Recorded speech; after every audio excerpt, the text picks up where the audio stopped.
سەبارەت بە گەنمی زووتیاران بە تایبەتی گەنمی زووتیارانی هەرێمی کوردستان تەمان وەک ئاشکرایە لە ساڵی 2003ەوە بڕیارێک درراوە کە عێراقی فیدرال بە سیستەمی کۆبوونی خۆراک تەمان لە بودجەی سیادی گەنمی عێراق و هەرێمی کوردستانی کڕیوەتەوە.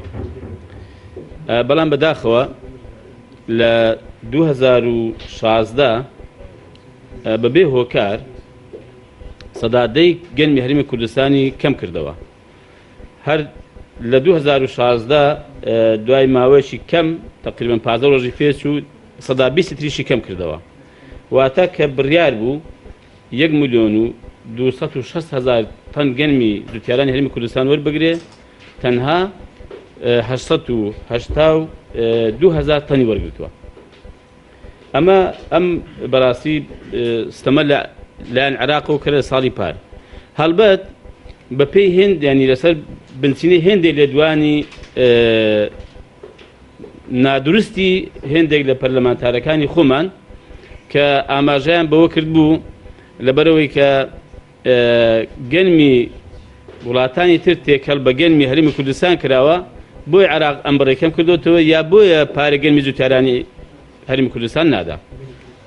کە ئێمە لە کاتی خۆیدا ئەوەمان ڕوون کردەوە کە ئەمە ئەسڵ و ئەساسی نییە و تەنها بیانوو بۆ لەلایەنی عێراقەوە و بیانوەکەش خۆمان بەدەستمانەوەدا بەداخەوە ینی خۆمان زیانمان لە زووتیاران و لە پرۆسەی گەنمی خۆمانمان داوە.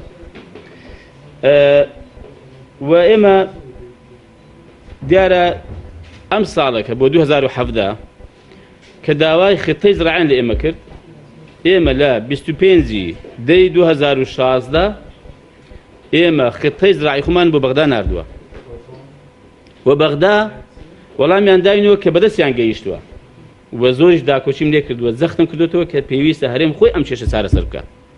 یەک ئەم کێشەیە بەڕاستی تەنها کێشەی وەزارەتی کشت و کاڵ نییە، ئەمە کێشەی هەموو هەرێمی کوردستانە و بەداخەوە نابێ ئەم کێشەیەش تێکەڵ بە مزایداتی سیاسی بکرێ،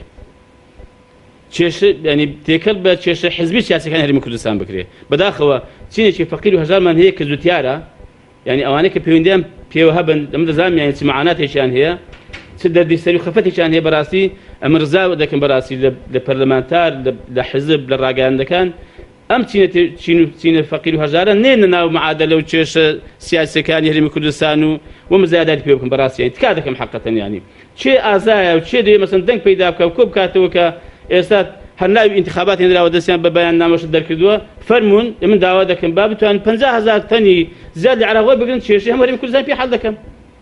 قاوەنی ئارد و نانی خۆمان نی ئێستا بەڕاستی داوامان کردووە کە بودجەیەک تەرخان بکرێت بۆ کردنەوەی گەنمی خۆمان لە کۆڵ ئەم چێشمەی بەغداش دەبینەوە و لێشان بێ منەت دەبین و خاوەنی نان و ئاردی خۆشمان دەبین و دەکەوین سەر پێی خۆمان و دەستمان ناکەوێتە بنسەری کەس و بڕیاری سیاسی هیچ لاژیش تاسیرمانی ناکرد، چونکە ئەمە سەرەکی ترین بابەتی ئەمنی غیزائیە.